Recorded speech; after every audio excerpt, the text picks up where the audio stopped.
출애굽기 14장입니다. 출애굽기 14장 13절에서 16절. 모세가 백성에게 이르되 너희는 두려워하지 말고 가만히 서서 여호와께서 오늘 너희를 위하여 행하시는 구원을 보라. 너희가 오늘 본 애굽 사람을 영원히 다시 보지 아니하리라. 여호와께서 너희를 위하여 싸우시리니 너희는 가만히 있을지니라. 여호와께서 모세에게 이르시되 너는 어찌하여 내게 부르짖느냐. 이스라엘 자손에게 명령하여 앞으로 나아가게 하고 지팡이를 들고 손을 바다 위로 내밀어 그것이 갈라지게 하라. 이스라엘 자손이 바다 가운데에서 마른 땅으로 행하리라. 아멘. 누구나 기적을 꿈꾸며 삽니다. 그렇죠? 누구나 잘 되기 바라고 누구나 하나님으로부터 큰 은혜를 받고 살고 싶어 합니다. 그런데 오늘 여기 보니까 지상 최대의 기적 중에 하나인 홍해가 갈라지는 기적이 나오고 있습니다. 이 기적이야말로 우리 앞에 그런 홍해같이 막막한 상황에 처한 분이라면 정말로 사모하는 기적이 이 홍해가 갈라지는 기적이죠. 여러분의 삶에 답답한 것들이 갈라지기를 원합니다. 여러분을 두렵게 하고 힘들게 하는 것들이 갈라지기를 원합니다. 자, 그러기 위해서 오늘 한 4가지만 좀 짧게 볼 건데, 첫째는 바로 어떻게 말씀하고 있느냐면 두려워하지 말라고 합니다. 할렐루야. 여러분 앞에 지금 어떤 문제가 홍해와 같습니까? 답답하고 힘들게 만드는 그 무엇인가가 있다면 그것에 먼저 주눅들지 마십시오. 두려워하지 말라라고 말씀하고 있다는 겁니다. 지금 이 상황은 애굽의 군대가 뒤에서 추격하고 자기의 백성들이 모세를 죽이려고 원망하고 있는 상황이에요. 거기다 앞에는 시퍼런 광야, 홍해 바다가 놓여있고 말이죠. 자, 그런데 이 어려운 상황 속에서 모세는 의연하게 이스라엘 백성에게 권고합니다. 뭐라고요? 너희는 먼저 두려워하지 말라. 두려워하지 말라. 어려움에 우리가 봉착해 있으면서도 하나님을 신뢰하지 못할 때 나타나는 첫 번째 반응이 뭐예요? 두려움입니다. 반대로 말하면 두려움은 뭐냐 하면 믿음이 없는 연고입니다. 즉 다시 말하면 살아계신 하나님의 능력과 그 하나님의 나를 사랑하심에 대한 신뢰가 없다는 겁니다. 그게 믿음이거든. 그래서 우리가 이 땅에 살아가면서 믿음이 있느냐 없느냐를 통해서 우리가 두려움이 있느냐 없느냐를 판단할 수도 있고, 반대로 두려움이 있느냐 없느냐를 통해서 믿음이 있느냐 없느냐를 판단할 수도 있습니다. 그래서 두려움은 무엇으로 쫓아내야 된다? 믿음으로 쫓아내야 되는 겁니다. 1930년에 미국의 경제 대공황이 일어났을 때 이 거대한 미국이 흔들렸습니다. 그때 대통령이 루즈벨트인데 그 대통령이 아주 위대한 연설을 했습니다. 우리 모두는 이제부터 이 두려움 그 자체를 두려워하지 맙시다. 이렇게 말했습니다. 두려움 그 자체를 두려워하지 맙시다. 다시 말하면 우리도 두려움 자체를 두려워하지 않기를 원하는데 아직 일어나지도 않은 그것에 먼저 마음을 빼앗겨서 흔들리고 넘어지고 그러지 맙시다. 이런 이야기죠. 뭐 하지 말라고요? 두려워하지 마라. 아직 일어나지 않았어요. 아직 무엇이 그것 때문에 내가 큰 문제가 생기지 않았단 말이죠. 우리가 하나님을 신뢰하니 믿음으로 두려워하지 맙시다. 두 번째, 또 뭐라고 말씀하느냐? 곧바로 이어서 굳건히 서라. 이전 성경에는, 이번 성경에는 보니까 가만히 서서 이렇게 되어 있습니다. 가만히 서 있어라. 영어 성경에 보니까 stand firm 이렇게 되어 있습니다. 이게 무슨 말이에요? 뒤로 물러서지 않고 또 자기의 의견을 바꾸지 않고 완강하게 버틴다. 꿋꿋이 견딘다. 이런 뜻이에요. 두 발을 갖다가 땅에다 딱 받쳐놓고 누가 나를 아무리 밀어도 흔들리지 않는 거예요. 나는 여기 버티고 있을 거야. 네가 암만 나에게 덤벼봐. 난 안 돼. 앞에서 아무리 밀어도 나도 밀고 나가는 거예요. 그게 뭐라고요? 여기 말씀한 대로 가만히 서서, 굳건히 서서라는 뜻이에요. 굳건히 서서. 우리는 조금만 어려워도 가만히 있지 못합니다. 금방 그 뜻을 굽히거나 아니면 바꾸고 도망치고 피하고 하려고 합니다. 우왕좌왕합니다. 그런데 분명히 알아야 될 것은요, 우리를 넘어뜨리려고 하는 이 마귀에게 있어서 우리가 얼마나 두려워하고 있는지를 보여주는 꼴밖에 안 됩니다. 흔들리고 우왕좌왕하는 이런 말입니다. 그래서 우리가 이 땅에 있으면서 절망으로 쓰러지지 말아야 합니다. 두려움에 쓰러지지 말아야 합니다. 아직 일어나지도 않은 어떤 문제들 때문에 쓰러지지 말아야 합니다. 굳건히 두 발을 믿음의 반석 위에 굳건히 세우고 흔들리지 말아야 됩니다. 누가 밀어도 나도 같이 밀고 버티고 서 있어야 한다는 것이죠. 그래서요, 오늘 우리에게 이 사탄의 졸개들이 와서 끊임없이 이야기할 겁니다. 사탄의 졸개 중에 이 절망이라는 것이 와서 우리에게 말합니다. 자, 모든 거 포기해. 그냥 누워서 죽겠다고 해. 아마 우리에게 그렇게 말할 거예요. 너 안 된단 말이야. 또 겁쟁이라고 하는 것이 와서 우리에게 말할 겁니다. 야, 그리스도를 쫓는 일, 그 고되고 험난한 일, 야, 그냥 포기하고 그냥 세상에서 쉽게 편하게 살아. 또 경솔함이나 조급함이라는 것이 와서 나에게 속삭일 겁니다. 야, 네가 알아서 해야지. 뭘 하나님을 기다리고 있어. 먼저 서둘러 봐. 주변에 돈 가진 사람, 물질 가진 사람, 건강 있는 사람, 뭐 재능 있는 사람 백 좀 써봐. 아마 그렇게 이야기할 거예요. 그러나 우리는 그러면 그럴수록 더욱더 반석 위에다가 굳건히 서서, 믿음으로 굳건히 서서 흔들리지 말아야 한다는 거예요. 하나님께서 우리에게 주권적으로 개입하실 때까지, 하나님이 우리에게 언약의 말씀을 주실 때까지, 말씀을 붙잡을 때까지 끝까지 기다리라. 아직 아니라는 거예요. 우리가 조급해하지 맙시다.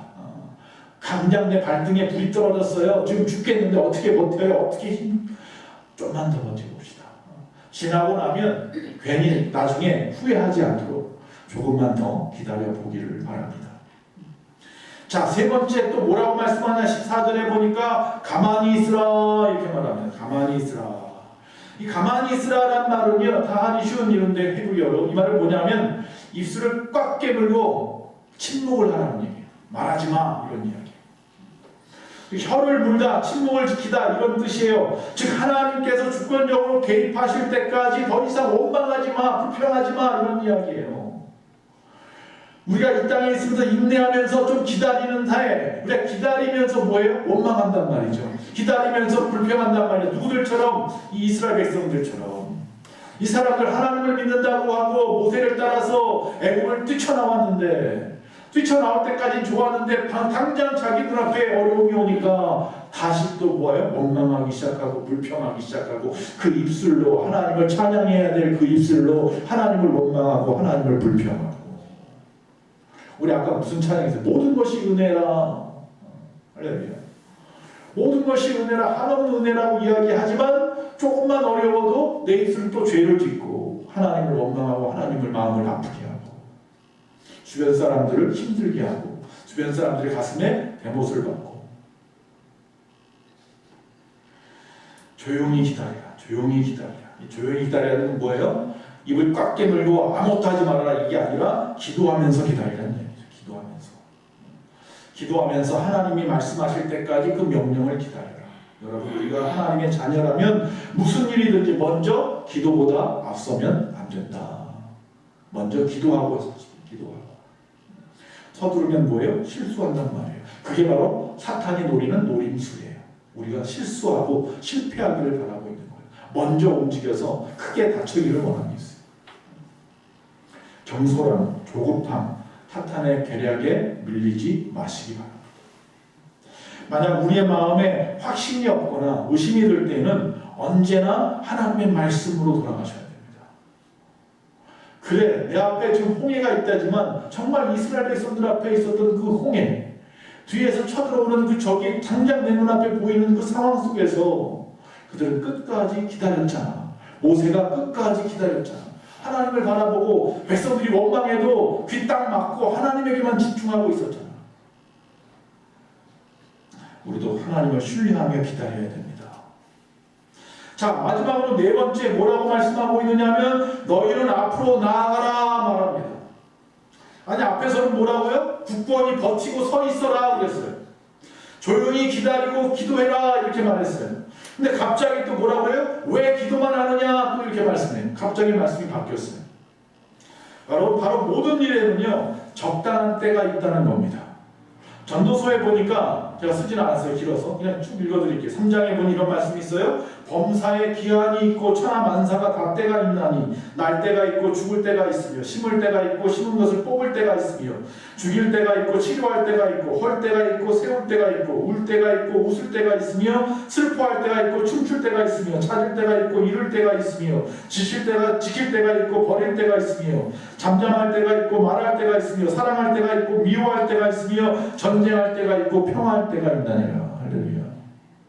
지금 여러분은 뭐 하는 때입니까? 그 때를 알아야 되죠. 때를. 깨어 있어야 된다. 성경에서 깨어 있으라고 말하잖아요. 바울이 항상 좋아하는 말이 깨어 있으라는 말이잖아요. 그 때를 알아야 돼. 그 시기를 알아야 돼. 기회를 놓치지 않기 위해서. 지금 뭐 해야 할 때입니까? 지금 무슨 때입니까? 여기 말씀한 대로 제가 말씀드린 대로 지금 심어야 할 때입니까? 뽑아야 될 때입니까? 죽일 때입니까? 치료할 때입니까? 헐어버려야 할 때입니까? 세울 때입니까? 울어야 할 때입니까? 웃어야 할 때입니까? 슬퍼할 때입니까? 춤출 때입니까? 찾을 때입니까? 잃어버릴 때입니까? 모르겠어요. 그럼 뭐 해야 돼요? 아직 기도해야 될 때예요. 지금은 기도할 때인가 봐요. 근데 여기서 지금 하나님께서는 모세에게 분명히 말씀을 하신 거예요. 이미 응답을 하셨어요. 그런데 왜 계속 그 자리에서 기도만 하고 있느냐고 지금 말씀하고 있는 거예요. 여기서 앞으로 나아가라 라고 말씀하고 있잖아요. 야, 기도 멈추고 이제는 앞으로 나아가. 이 앞으로 나가라는 말은 원어의 뜻이 뭐냐면 장막의 말뚝을 걷어라 이런 얘기예요. 장막의 말뚝을 뽑아서 챙기고 앞으로 나아가라. 이스라엘 백성들이 뭐 했어요? 텐트 치고 살았잖아요. 장막 치고 광야에서.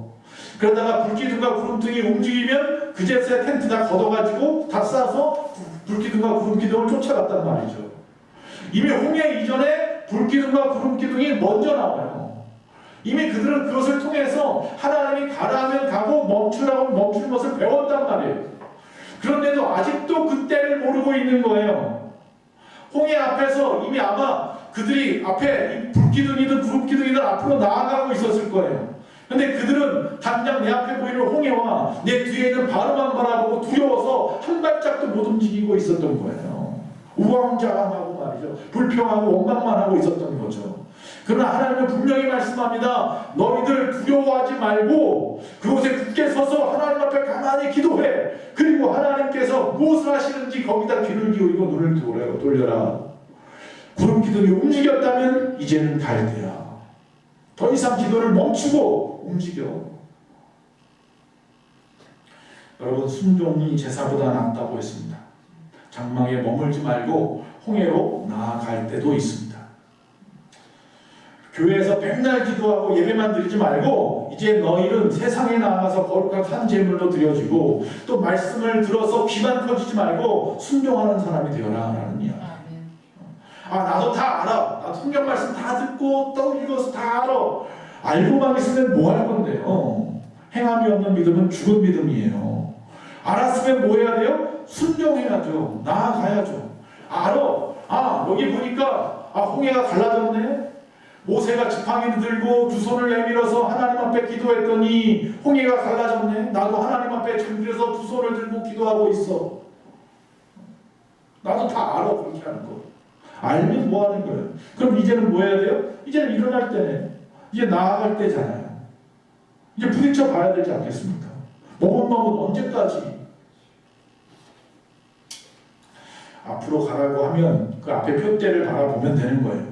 그리고 그대로 한 발짝을 내어 디디면 되는 거죠. 항상 이야기하지만 첫 발이 문제예요. 첫 발만 뛰면 두 번째 발은 저절로 쫓아와요. 첫 발을 안 뛰니까 전혀 못 움직이는 거죠. 시동만 걸으면 가는 거예요. 자, 모세는 앞에서 홍해가 넘치고 뒤에서 바로의 군대가 추격해오는 절대절명의 순간에 두려워하지 않았습니다. 그리고 믿음 위에 굳게 섰으며 조용히 하나님만 바라보고 기도했습니다. 그리고 나서 그 손에 들고 있는 지팡이를 바다를 향하여 내밀었고 그리고 나서 기도했고 그리고 외쳤습니다. 홍해가 갈라지라고 외쳤겠죠. 그리고 이스라엘 백성이 앞으로 나아가라고 말했습니다. 그들이 앞으로 나아갔습니다. 갈라진 바다 사이로 마른 땅으로 그들이 행했다 그랬습니다. 200만이나 되는 장정만 60만이니까 그 엄청난 숫자가 지나가는데 하루 이상이 걸려요. 하루 이상의 길을 갔다 그들이 넘어간 뒤에 그 다음날 바로의 군대가 그들을 쫓아서 들어오죠. 놀라운 일이 벌어졌습니다. 그들은 나아갔던 그 마른 땅이 갑자기 바로의 군대에서는 뒤엉켜버려서 그들을 전부 다 수장시켜 버렸습니다. 홍해의 지상 최대의 기적은 바로 이 믿음과 순종이 행한 일입니다. 예수님도 겟세마네 동산에서 하나님 앞에 3번 기도했다고 그랬잖아요. 이 자를 좀 피하게 해달라고 똑같은 기도를 3번이나 했단 말이에요. 제자들에게 나를 위해서 좀 깨워서 기도하라고 외치면서 말이죠. 그래서 3번 딱 기도하시고 난 다음엔 뭐예요? 툭툭 털어버리고 일어나세요. 지금 이제 다 기도가 끝났어. 이제 다 끝났어. 그리고는 하나님의 말씀을 쫓아가죠. 십자가를 져야 하는 거죠. 주님의 뜻대로 되기를 원하나이다. 십자가의 고난의 길을 묵묵히 쫓아가고 부연히 그 길로 나아갔던 거죠. 가야 됩니다. 당장 내가 십자가에 죽는 길일지 모르겠지만 내가 믿음으로 나아갈 때 부활의 역사가 있는 거죠. 한 가지만 더 보고 말씀 마치겠습니다. 자, 이 홍해의 기적을 갖다 바라보게 하신 이유가 뭘까요? 하나님이라면 굳이 그렇게 하지 않고도 다른 방법을 통해서도 피한 길도 있었고 갈 길이 있었단 말이죠. 근데 굳이 홍해까지 그들을 갖다 불기둥으로 인도해 놓고는 그 앞에서 나몰라라 하는 것처럼 멈춰버리셨잖아요. 그리고 나서 그들 앞에서 하나님이 그 엄청난 일을 행하셨어요. 왜 하나님께서 홍해의 기적을 우리에게 보여주실까요? 첫째는요, 하나님이 여호와이심을 만방에 알리시는 거예요.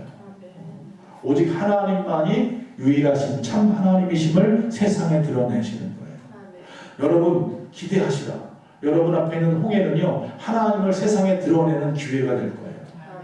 여러분을 통하여 하나님의 영광 받으시겠다는 거예요.